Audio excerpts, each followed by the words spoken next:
बिस्मिल्लाहिर्रहमानिर्रहीम। अस्सलाम वालेकुम वीवर्स, रानी किचन में आपको खुशामदीद कहते हैं। आज हम आपके साथ कच्चे आम और सेब का जूस बनाने की रेसिपी शेयर करेंगे। बहुत ही मज़े का बनता है, इसको ज़रूर ट्राई कीजिएगा। चैनल के ऊपर डिफरेंट जूसेस और शरबत की रेसिपियाँ हमने शेयर की हुई हैं, प्लेलिस्ट के थ्रू आप उनका विज़िट भी करें और हमें कमेंट करके बताएं। बहुत ही आसान है और बहुत मज़े का तैयार होता है, इसको ज़रूर ट्राई करना। इसके लिए इंग्रेडिएंट नोट कर लें। सेब और आम, इसका छिलका उतार के इसको काट लें, गुठली इनकी अलहदा कर दें। जग में पहले पानी ऐड करें, हस्बे ज़रूरत चीनी,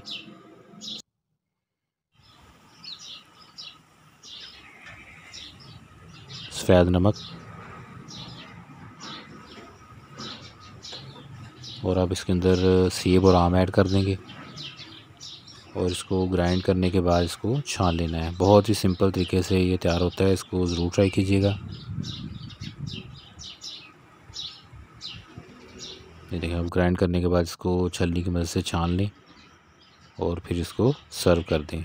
बहुत ही आसान और जल्दी तैयार होने वाली रेसिपी है, इसको ज़रूर ट्राई कीजिएगा। बर्फ़ डाल के इसको ठंडा कर लें, इसके बाद इसे सर्व कर दें। अल्लाह पाक हमें आसानियाँ अता फ़रमाए और आसानियाँ तक़सीम करने की तौफ़ीक अता फ़रमाए। दुआओं में याद रखिएगा और रेसिपी को ज़रूर ट्राई कीजिएगा। जज़ाकल्लाह।